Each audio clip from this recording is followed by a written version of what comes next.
What happens when your worst fear becomes your reality? Hi, I'm Brent Cassity. Welcome to the Nightmare Success In and Out podcast, where we explore how to overcome your fears and nightmares and set yourself free. We're going to be exploring this topic with guys I was in Leavenworth with and others who survived their own nightmare. These stories can be inspiring, sometimes sad. There's some humor, but hopefully you can come away with a nugget of something that'll help you knock down some of the prisons you built up in your own mind. All right, welcome back, Nightmare Success In and Out listeners. This is where you come for what happens when your worst fear becomes your reality. How do you adapt, survive, overcome, set yourself free? Folks, don't forget to follow, subscribe, share, like this thing up. It helps the show. It definitely helps the show. So who are we talking with today? We're talking with Sheena Eastburn, and I got to tell you, when I was doing my show prep, I got into reading about this case, and about an hour and a half later, I was like, oh my gosh, I can't believe all of that just happened to this lady, Sheena Eastburn, and she's out, and she's, I mean, it's like, I'll take you back a little bit, give you some pieces here, because we're going to fill in the blanks to all this. But at age 17, Sheena was prosecuted as an adult, convicted of murder, and sentenced to life without parole. That's a lot right there. She got married at 15. She got divorced, I think, at 16. The crazy part of this story is that she was kind of seeing her ex. She was also seeing another guy. There had been this crazy burglary thing that she wasn't even aware of, but she said that they needed to take back this rifle, and in the meantime, there was going to be like some drugs and stuff that they were going to take from there when they returned the rifle, and she was going to distract them. Well, in the meantime, she began kissing her ex, and there was a shot fired in the window, and she's part of it. She's there, and she gets convicted with the other two guys that she was a part of showing up at this scene. And the rest of this story is something that you see on a Netflix series. There is an event that happens in the jail with the person working at the jail. The police officer takes her into a room. There's a rape, and years later, this ends up being something in another case that she's drawn into. It is absolutely amazing and takes your breath away. How are we talking to Sheena Eastburn right now? Because she was life without parole.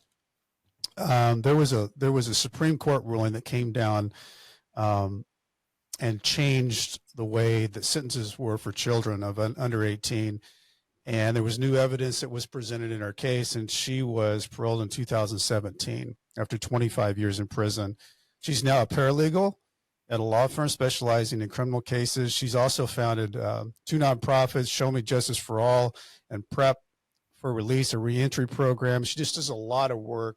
She's also into education and getting her communications degree. She's just busy, and she's somebody that I've paid attention to with LinkedIn and just things that she's doing, and I'm really happy she's made time to be here today to tell this incredible story.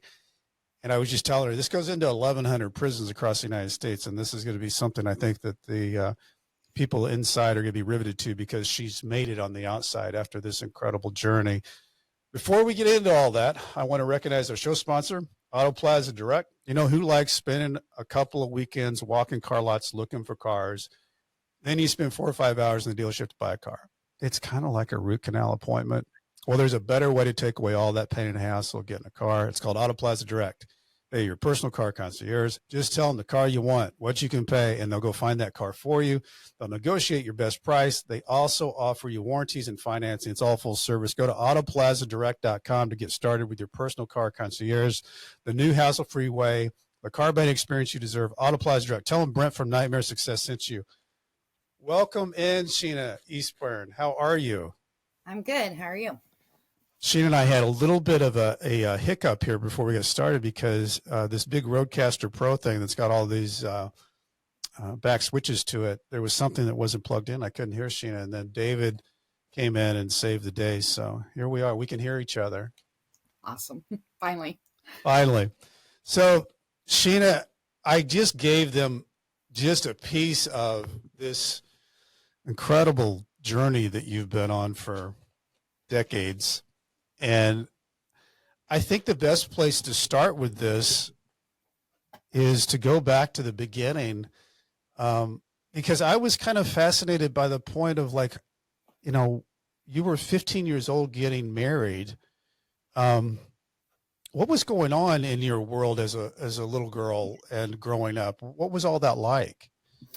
Well, I was born to addict parents, and Okay. so my father was in and out of prison. My mother was an addict. Both of them were addicts, and I lived with my grandparents, which were ministers. And in my childhood, tumultuous things happened. Sexual abuse from a family member. First drug rehab by age 12 for drinking and smoking weed in that day. And so my mother did come back to my life and tried to be a mom again after she kind of got herself together. But after sexual abuse and just having that tumultuous type of childhood, I was very angry, upset. I was into drugs and alcohol.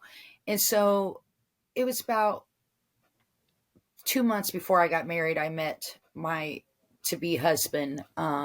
He was the local drug dealer. He was the guy that everybody knew. And I talked to my mom and they let me get married. I said, either let me get married or I'll run away from home. And he was like 22, something like that? He was about to be 21 when this 21. happened. Okay. And I only knew him about 45 days, probably, maybe 50. And then we got married in 45 days or 50 days again. Within the first month was the first hit. Within the second month was the first rape. I was told it wasn't rape because I was his wife, and that's what God commanded me to do as his wife. And back in 1992, 1990, I was 15, no car. There was no cell phones or anything like that. He moved me out into the country. I was very isolated in an abusive situation, mentally, sexually, emotionally, and physically. Sheena, how did you get out of at that age? How did you even know about how to go about a divorce? I mean, I figure somebody that's 15 years old is kind of like a freshman in high school as far as where that is in your Yep. time in line. How did you even know how to get out of that marriage? I didn't know how to get out of that marriage. I tried to run away from home like teenagers do. And he would just find me. He would tell my friends that he would kill them, family members, hunt me down. It was always bad when he found me. He also, I fight against banning child marriage under the age of 18 now, in capital, states all around the world. I go to capitals to tell my story. But the thing is that the laws now are changing. But back then, unless you're 18, you cannot get a divorce because you can't get a contract with a lawyer. Unless you're 18, I couldn't go to a domestic shelter because I had to be 18. You were too young. And not until my mother walked out and actually seen him physically beating me, which people seen the black eyes, busted lips, things. And the mindset back then was, don't make him mad, be a better wife, try to avoid those things. But when you get married at that young age, before age 18, you can't enter in any other contract.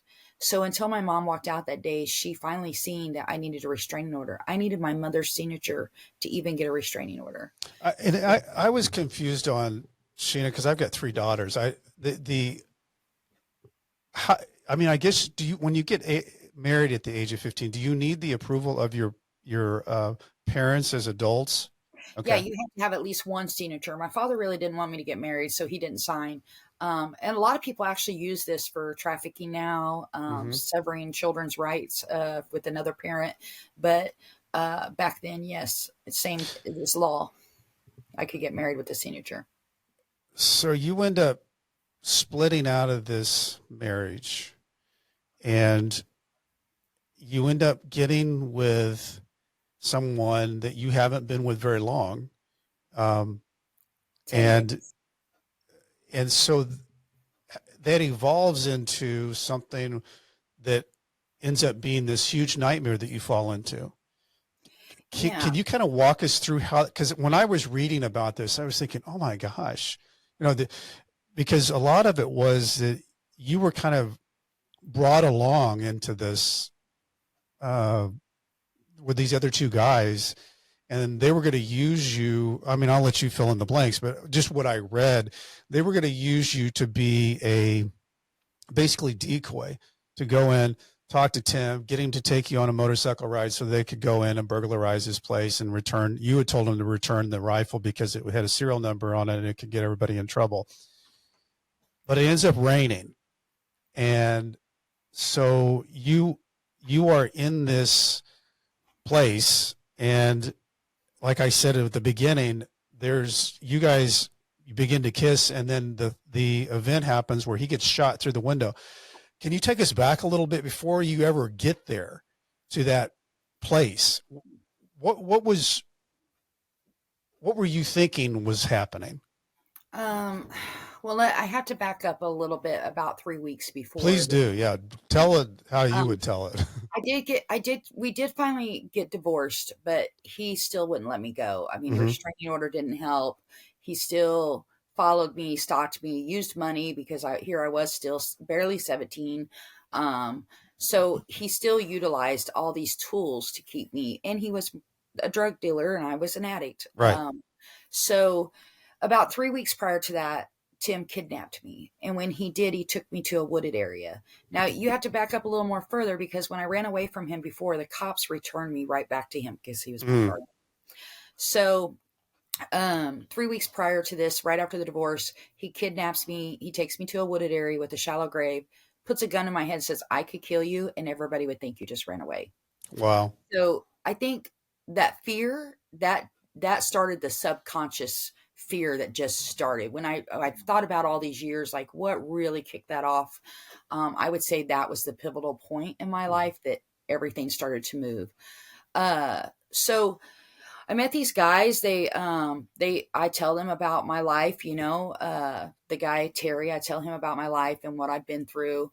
And so Tim would still call, still drop by, always telling me that I'm coming home. I'm going to remarry him whether I want to or not. Nobody can make me stay away from my wife. That stalker crazy stuff. So I'm just trying to go back here. So they robbed his house and they did steal a gun. And I had no knowledge of this because they knew he was a drug dealer. So I think they were looking for more of the drugs. And I was fearful because at one point I had taken all his guns because he had threatened me so much. And I tried to give them away. I tried to get rid of them. And that ended very bad for me. That was one of the worst beatings I probably had. So my fear immediately went to, oh my God, he's going to find out you are my friends. You stole his gun. He's going to kill me. So it started out pretty much that you were day. living in fear basically of your life. Yeah. Yeah, because I had almost died a couple times. I mean, it's not like I wasn't near death a couple times, being choked out or, those situations. He caused 2 miscarriages beating me. So, I mean, this was a guy who was not a nice guy. So one of the guys and this is probably the story that you don't get, that never gets to the media because media doesn't give it you all, right? They said, I wonder what it'd feel like to kill somebody. It was just that simple statement. We're high, we're drunk. And I said, well, I know somebody. And that's how the conversation started. Now at 17 and they're 18 and 19, you don't really think that's going to happen. It's kids talking, but I still have this fear. So we ended up going down to his house. And like you said, everything was weird. It was strange. I was trying to get him out of the house at the same time. Honestly, I think my subconscious was like, this is my freedom. Terry did shoot him. I did try to save him. There was nothing I could do. It was very traumatic at 17 to watch this happen. Terry pulled me out of the house. Next thing we're running, and then Tim died. And a couple days later, the police got a hold of us. Well, I told my mother that I was there and I watched what happened because I was freaking out, and she actually called the police on me. And And next thing I know, I'm at the sheriff's office answering questions. Wow. And again, you're just a teenager and you've gone through all this. What at that time is going through your mind as a teenager who's just gone through all this? I'm sure the trauma and the stress and then you're being, uh, interrogated by police officers. How did you handle that? I was very high when they questioned me. Like, I don't even remember the interrogation. I think I told so many stories. I was really high. Uh, I was scared. Mm-hmm. And I never really talked about the abuse when they questioned me. Mm-hmm. And then when I got arrested, I went to jail. And my lawyer at the time said, we're not going to bring up the abusive motive. And I was like, but this is the reason it all happened. Mm-hmm. So I was never allowed to bring the abuse out. They made it about a robbery, drugs, the gun, and never was I allowed to bring the abuse out. And not until since I've came home, or like right before I got out, was I able to really even start talking about the abuse. Because part of me also, because I was told never talk bad about the victim, Mm-hmm. that was embedded in me in jail, because he's not here to defend himself. Right. And so and I was angry. I was still angry at 17. I was facing the death penalty. I wasn't old enough to get divorced, sign a contract, but yet I was old enough to be tried as an adult and facing the death penalty at one point. And I didn't understand the justice system. I didn't understand what was happening to me. I didn't understand. The victim's father actually stood by me during my whole trial, apologized to me. And he actually was the only reason we didn't get the death penalty, because he took it off the table, and he actually asked them to give me a plea bargain, but they didn't because of what That would happened. be Tim's dad. Yes. And if I remember reading, your mom worked for them Mhm. through all these years, right? Through the trial and Yeah. everything. Yeah. Yeah. The whole thing They is. knew what kind of life I lived for almost 2 years with their son. Mm-hmm. So I think that part of them, the father anyway, felt somewhat responsible in some of that, because I asked him for help on numerous occasions.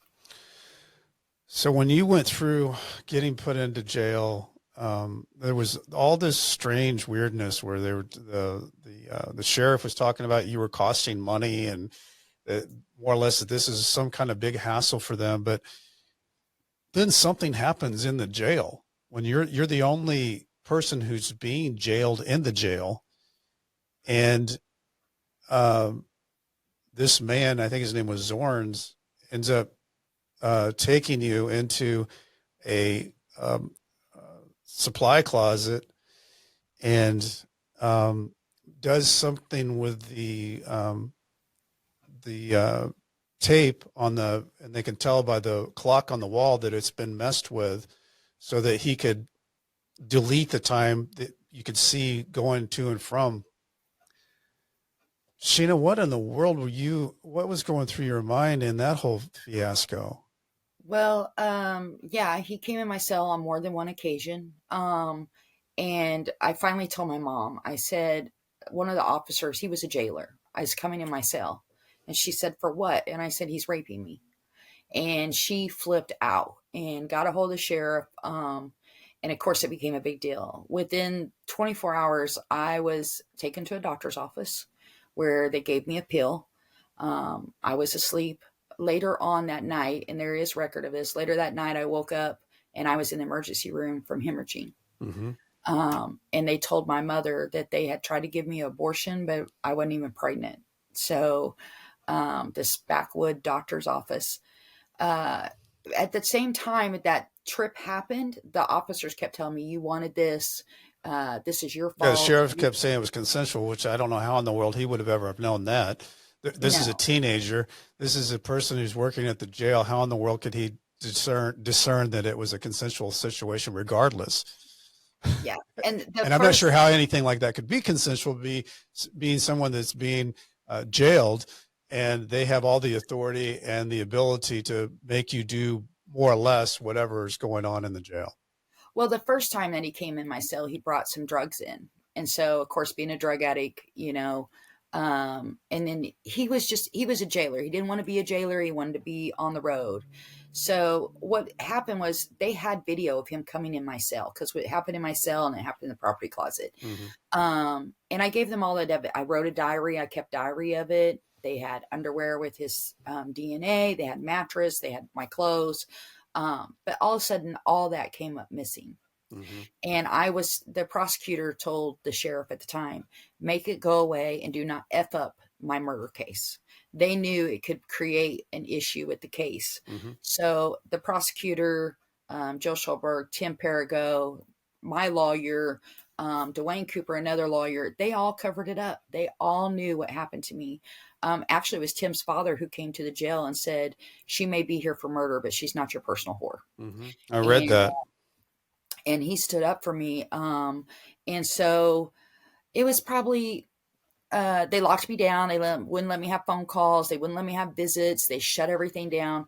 And then while I was in prison 17 years later, I got a call from a detective that said, we need your help.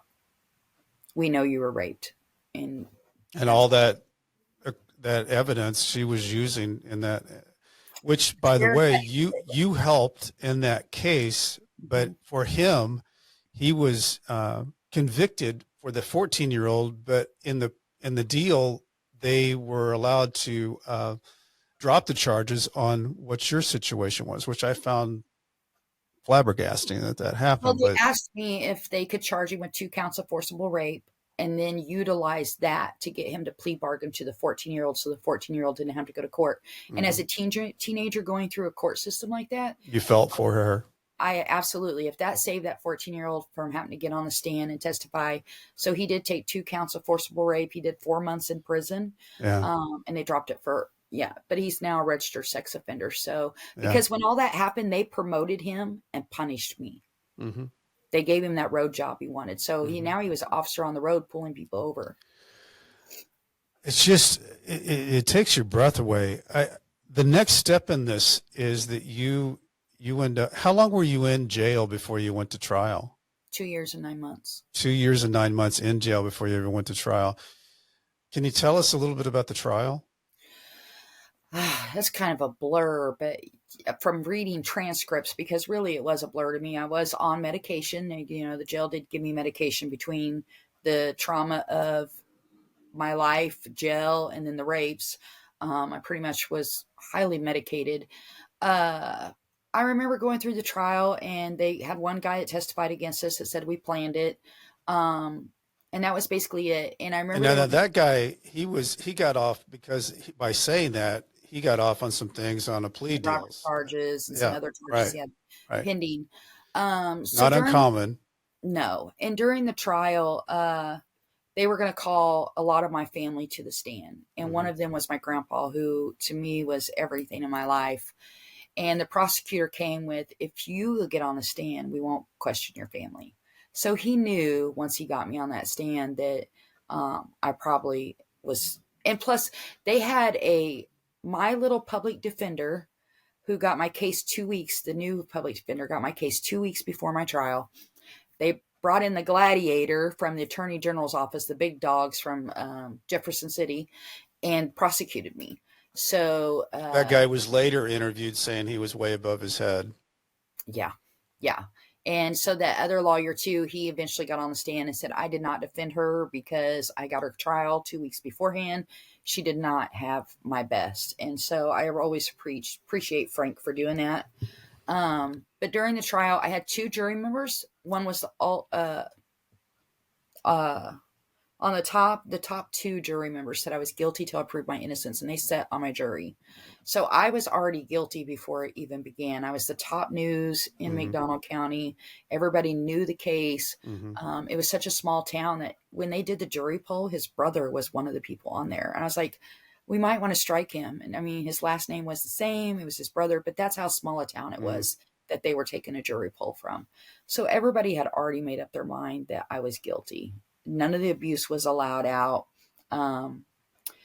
And did I deserve time? Absolutely. But life without parole was kind of, or the death penalty was a little much. So, Sheena, how does one put their mind around that? Going to Life trial, without being in jail for 2 years, and then being told that you have been convicted of murder and you're going to serve out the rest of your life without parole. Like what what well, happens? What happens in your thinking with that?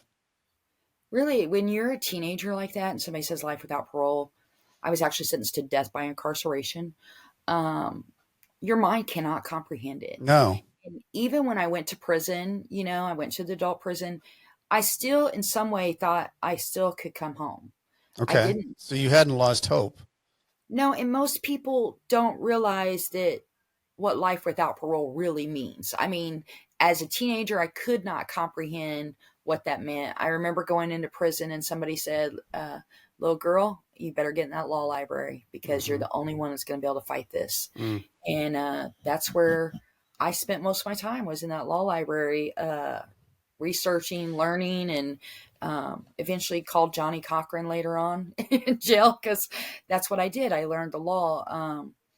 But still, in all that time, I was very angry. My Mm. first 10 years, I was a heathen in prison.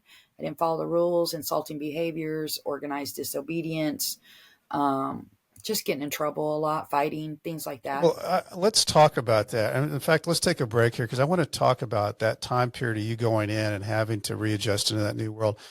Obviously, I can't even identify. I went to Leavenworth for a 5-year sentence, and I know that time period when you get in there, that whole shock of the unknown world. But you'd already been in for 2 years in a jail, so that's a very bad place. So, but I want to get when we get back. I want to talk about how that entry went and who you met up with and how you started surviving in there. Before we do that, I want to recognize a lot of people don't like how they show up online. Many individuals think there's no hope when it comes to managing your reputation online. Well, there is hope. It's called the Discoverability Company, and they can help you, whether you're building a reputation from scratch, repairing your search results after a negative news story, or even if you're just trying to position yourself a little bit better against your competition. Discoverability can also help you how you're portrayed on popular AI services like ChatGPT. To learn more, visit discoverability.co. They're even launching a do-it-yourself SEO option, a course for individuals who want to take on their search results on their own budget and speed. Listeners of Nightmare Success can take $100 off the DIY SEO course with coupon code Nightmare Success. And I want to recognize that Nightmare Success is sponsored by the White Collar Support Group, the world's first support group devoted to people navigating the white-collar criminal justice system. I'm a member of the White Collar Support Group, and I can tell you this is a bunch of people who help each other through the criminal justice journey for free. Whether you're just starting your journey or you've made it through to the other side, this is a great space for you. You can join us on Zoom Monday, 7 p.m. Eastern Time. Go to prisonist.org. That's prisonist.org. Start here. So, Sheena, even though you haven't got it wrapped around how to deal with this is life without parole, it's basically you're going to be in prison for the rest of your life. You go into a maximum security prison as a teenager. Mm-hmm. Walk us through that. What was that like? How did you adapt and survive in a world that you had to learn to live in? Well, of course, first call was to mom. Please get me out of here. I can't Please. do that. Please. But strangely enough, when I walked in prison, it was the first time I felt free in my life. That's interesting. That's deep. I And knew, why? well, no more sexual abuse, no more being beat, no more being raped.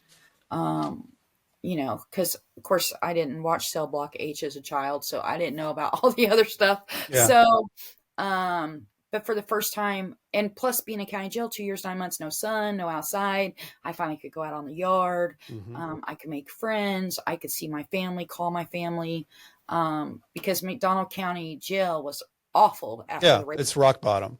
They were terrible. So I got to play basketball again, volleyball. I got to play softball. So all of a sudden I had this newfound freedom that was that I never knew in my life before because of my childhood, terrible marriage, and then jail. But when I first came in, I heard, "Hey, white girl." I was on my bed crying, holding my Bible, and this I mean, she's like 6'2", big old black lady. And she's like, "It's all right, Steve's here." And I thought, oh my God, this is awful. I'm already going to be somebody's baby, Ugh. you know?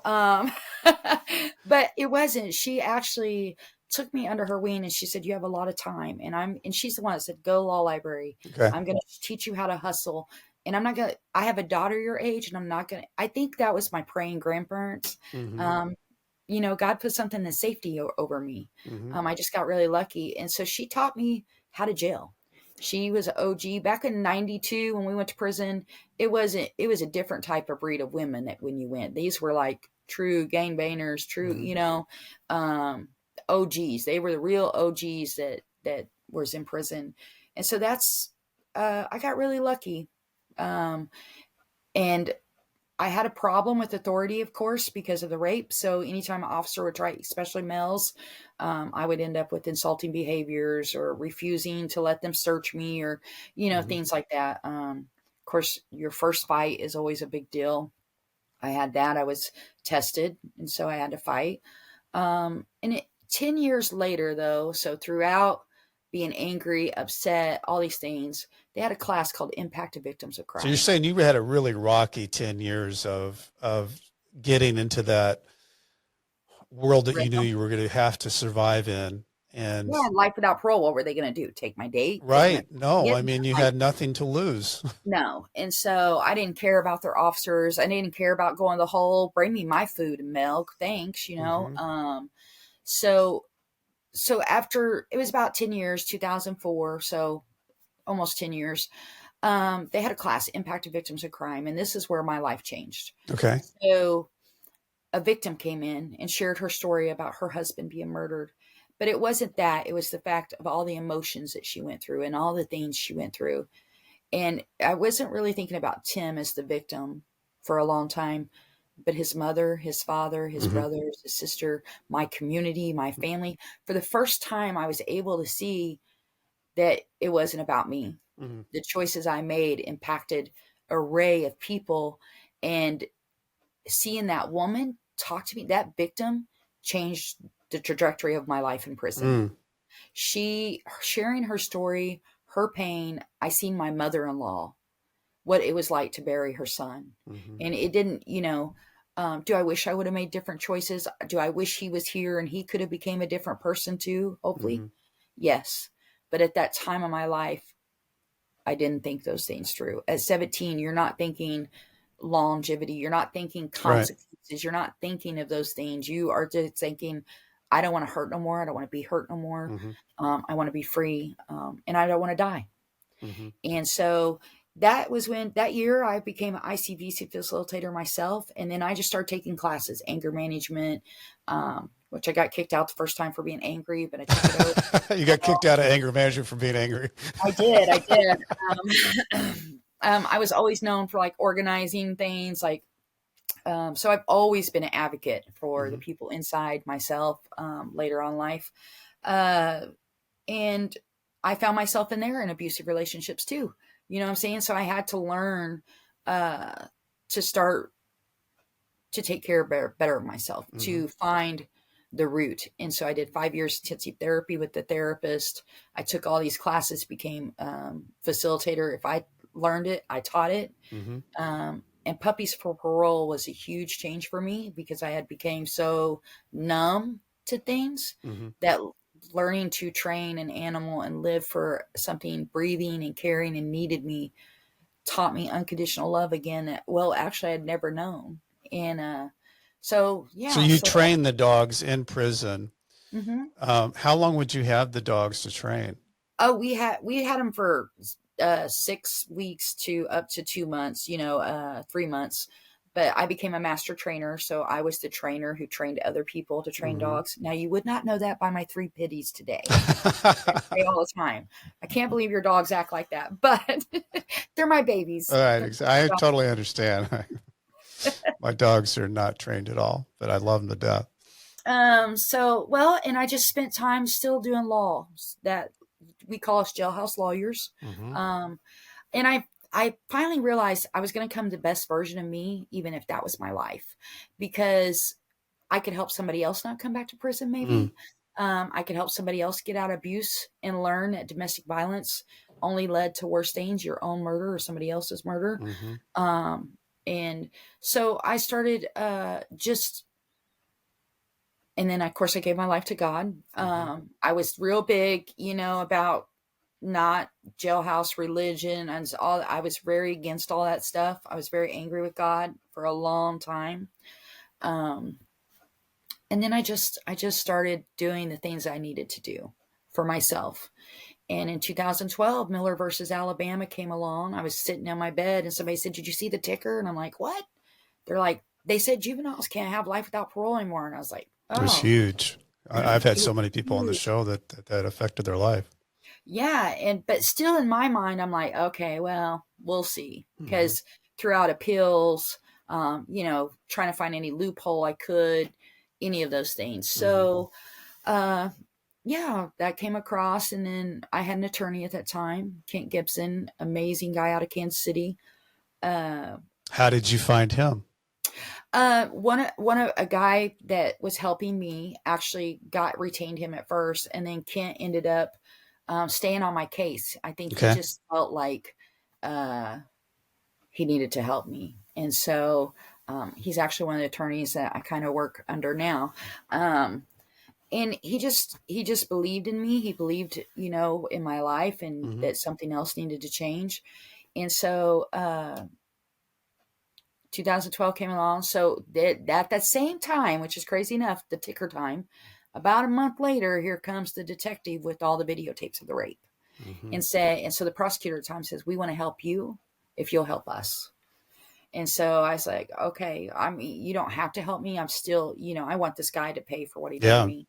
Um, and then I found out that the sheriff had the videotape in his house, all the evidence in his house this whole time. And so at that time, they take me back to court. They give me a plea bargain of life with parole. So this 2000, end of 2012, maybe beginning 2013. I was getting ready to sign the paperwork. And the last moment, this guy, John Pierce, rips the paper and says, "Nope, we're not doing it." Okay. So now this is after I've agreed to all the rape stuff. I've helped them do all this to get this guy convicted. And this happens in the justice system a lot for a lot of people. They make you promises and then don't. Um, so back to prison I went, still with life without parole. And in 2015, my lawyer calls me and says, "Hey, the prosecutor in McDonald County, a judge, and two of us lawyers have found an agreement for 30 years, second degree murder, which you should have been charged with the first time." And the Wow. reason that happened was the arresting officer, the sheriff at the time that arrested me, not Mm-hmm. the one that allowed the rape to go. Mm-hmm. He retired after he arrested me, like a few months later. He was my biggest supporter, Luke Keeling. And he said, "I should have never arrested you for first degree murder. It should have Mm. always been second degree." And so he was one of my biggest advocates. And so they all agreed 30 years, second degree murder. And in 2015, went to the parole board. 2017, I came home. Wow, that's a lot to unpack right there, Sheena. So, yeah. I mean, wow. I can't, one of the things you said early on is you never lost hope and you stayed in the law library. You were connected to all these different people, Johnny Cochran and the attorney out of Kansas City, which I think is a big, we shouldn't just gloss over that because I truly believe there's two ways to go when really bad things happen. When you enter into a nightmare, you can lose all hope and just roll over and basically become a victim and more or less die but be alive. And the other is to be a survivor and figure things out as hope lets you figure things out, because you have to take action with that, with being a survivor, and keep walking through. And I think that's when I read over your whole story, that's what I think is so like gripping, is that you had so many things that you could have just rolled over and been in a corner and just gone away. All the things that happened in the jail and just so many different things. People saying that they were going to do something and they didn't do it, and people in authority that were awful, but you never gave up in that. And so when you finally find out after all this time, I mean, this is 2 decades, and you hear that you're going to be released. What goes through someone's mind on a day like that?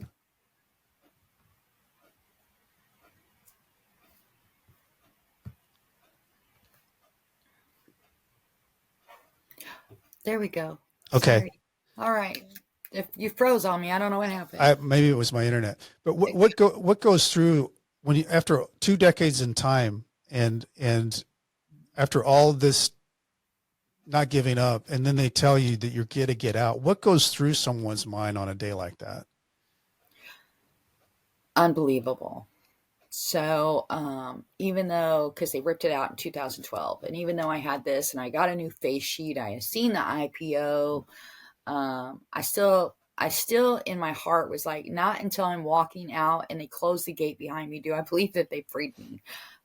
Because too many times when people are in prison, we get our hopes up and then they get snatched away from us. And that happened many, many times for me. Every time I had an appeal and, okay, we're going to do this and this, I would get those hopes up. And there were times I was hopeless. It's not that I never lost hope. Sure. It's that when I got hopeless, it put a fire in me to fight more.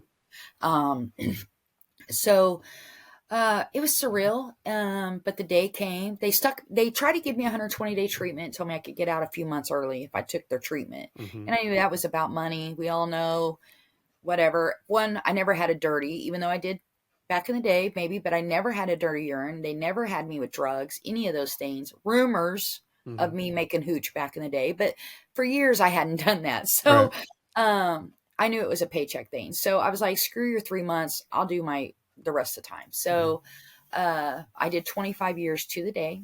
They let me out. And when that gate closed behind me, I remember one of the officers, one of the lieutenants actually said, Eastburn, the only way you'll go home is a pine box. And so sometimes we could request who we wanted to walk us out of prison.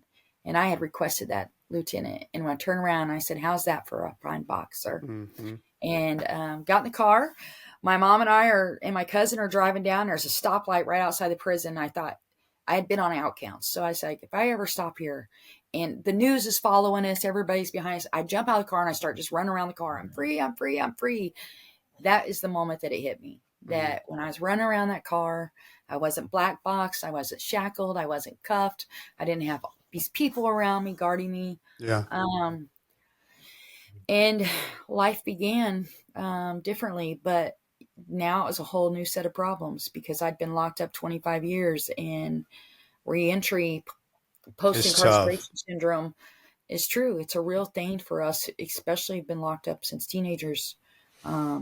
It's a difficult situation. How'd you start stepping through it? Because I know reentry is tough all the way around, but for somebody who's been around 25 years, what did you start doing through your getting back into society?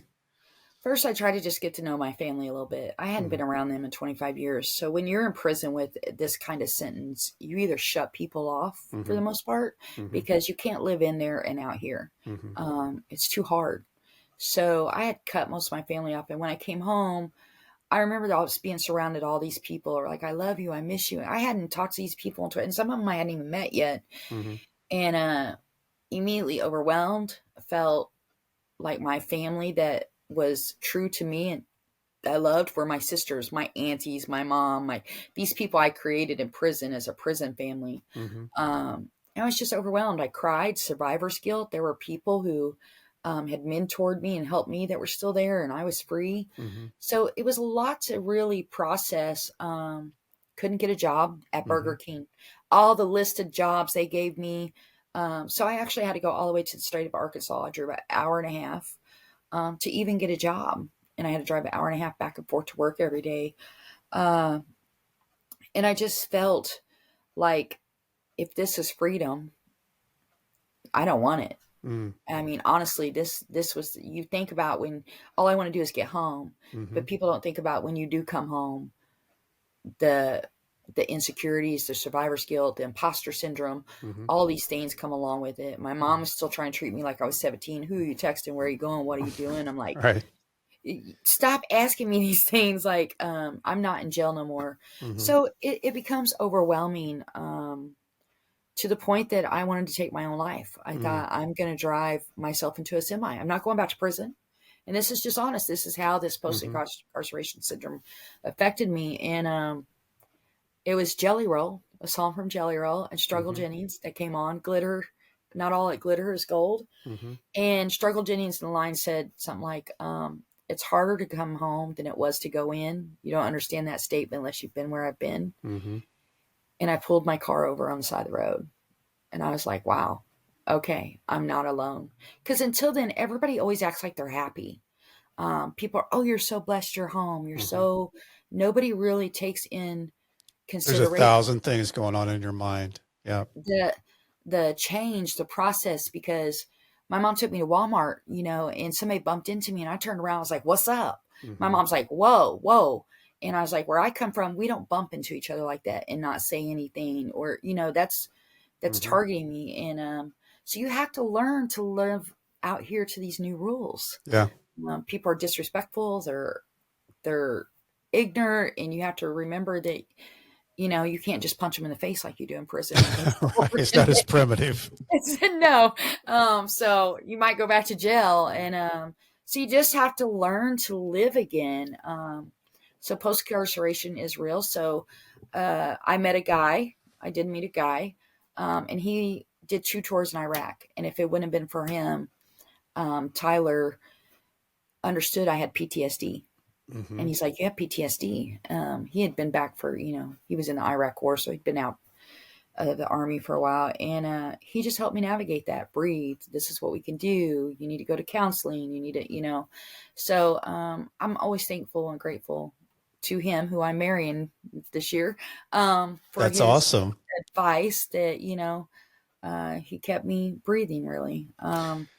So is that how you started stepping into the paralegal and becoming an advocate and creating the nonprofits? You just started getting your confidence and stepping and connecting dots?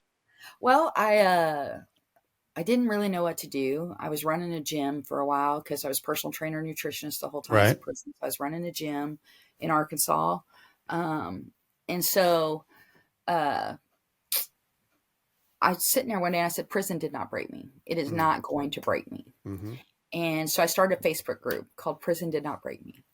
And all of a sudden I found out all these other people were going through the same things I was. People I was in jail with, people I've never met. And so at first I started that as a nonprofit. And then one day I went to the Capitol. I was like, because somebody said something about talk to a legislator. So I went to Capitol, and it happened to be a day of empathy. Dream.org does this thing nationally called a day of empathy. And that's when you lobby. Well, I walked in and I seen these people that had all been incarcerated talking to these legislators, senators. They're like, you should go to our cohort. So they invited me, Dream.org invited me to their justice cohort.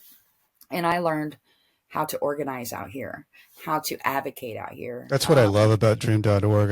I had Candia Milton on the show, and he's the policy director for Dream.org, and they do so many good things. And, Candia Milton, another guy that completely remade himself after, being in politics and going to prison and coming back and being in Washington, D.C. now and making real change. But I love what they do with that, Sheena, because they show people, teach people how to do what you're doing now.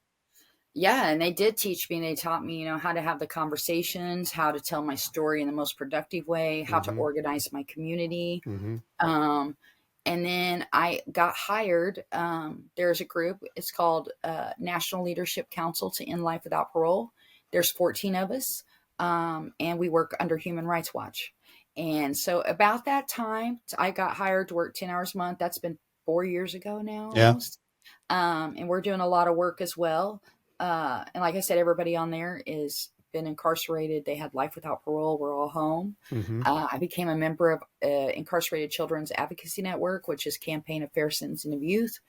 And all these people I started learning from them, watching what they were doing.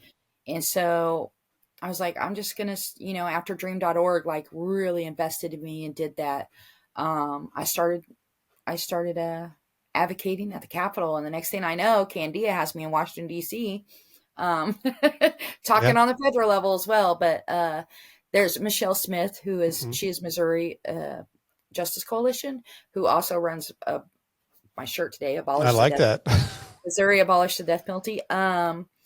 and she had me working with her.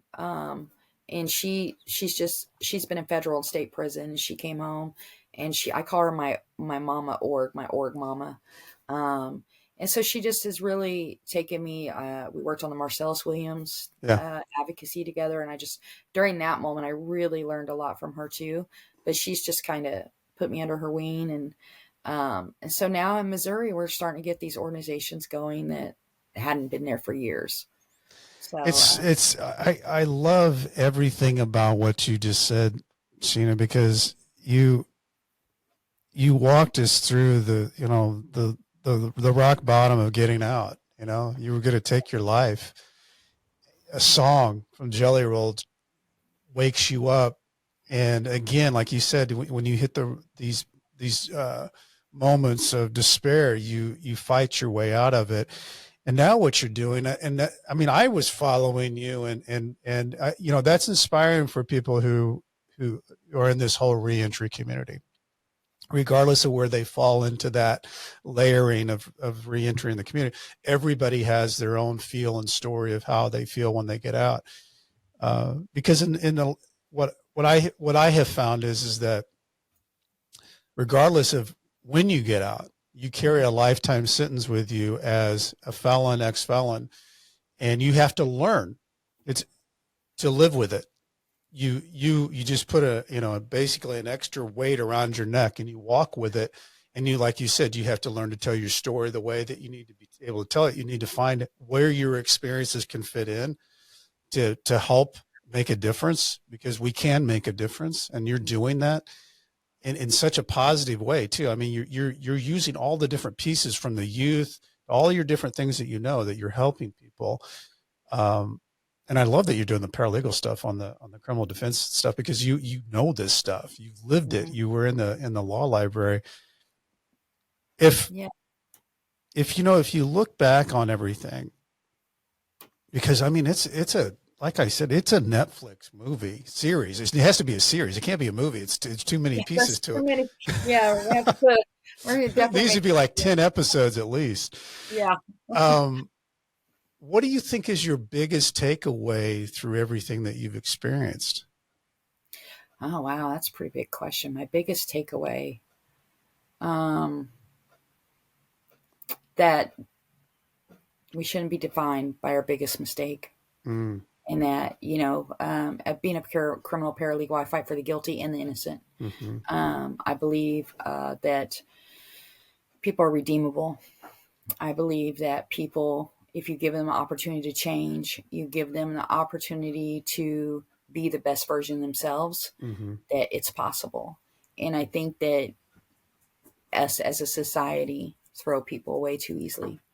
People don't wake up and think, I'm going to kill somebody today. I mean, or when they're a little boy, think I'm going to end up in prison, or a little girl for the rest of my life. Those are not things that people think about. Mitigating circumstances usually lead to something, unless you're a psychopath serial killer. Right. There's a difference. Right. But people too often, I think, throw people away. Yeah. Our prison system, our justice system. So my biggest takeaway is we are all redeemable. If given the opportunity, most of the time, your people for your worst crimes, like the murder, like mine, it's a one-time thing. Yeah. They're not ever going to really, like I said, unless they're a serial, whatever. Most times, even your officers in prison will rather have somebody who killed somebody as their neighbor than they would the guy that's doing meth and in and out of prison 6 times. So my biggest takeaway is redeemable, and we can change the trajectory of our life. And you did.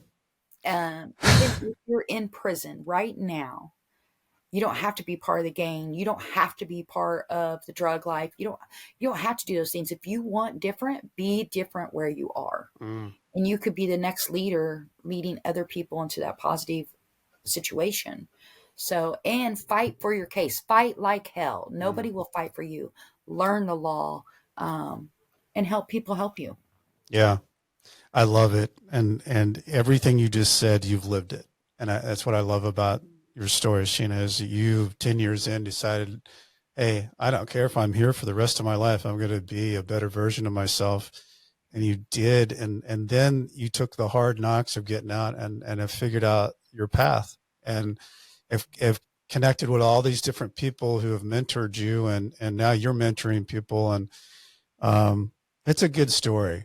It's a good story. I've been really looking forward to this interview because I think it reaches a lot of people on a lot of different levels. And it's, I want to quit every day, Brent. I want to quit every day. Criminal justice, it's a hard job. It's hard. It's hard. I want to quit every other day, but I get a phone call from a prison, whether it's Texas, Mississippi, Missouri, and I hear, hey, I need help. Yeah. And so you hear those stories and you're like, I can't quit. I can't quit. And so and it feels good, doesn't it? I get a lot of phone calls from people either going into prison or coming out of prison because of this show. And it feels good to be able to share something that might help somebody or connect them to somebody else that might be able to help them. And I think, we can't fix the whole system, but we can fix what we know pieces at a time. And that at least feels better. And what you're doing, Sheena, I just, if we could duplicate you and clone you all over, it'd be fantastic. Thank you. Speaking of gratitude and feeling good about things, I want to thank Homestead Financial Home Mortgage here that lets me use this fancy equipment podcast room. If you have a home mortgage need, get a hold of Greg Afdiev. He knows it all. He knows it all. If you're looking for a book out there, I've got one. It's Nightmare Success, Loyalty, Betrayal. There it is. Right here. Check it out. Go get that on Amazon, Barnes & Noble. If you're looking for anything that I'm doing, go to brentcassity.com. I spell it wrong. I spell it with a T-Y, not a D-Y. As I used to say to my people when I was writing my emails back and forth from Leavenworth, stay strong. I'll do the same. Sheena Eastburn, keep doing what you're doing. Don't quit doing it. Everybody needs you out there. Thank you. Nightmare Success, in and out.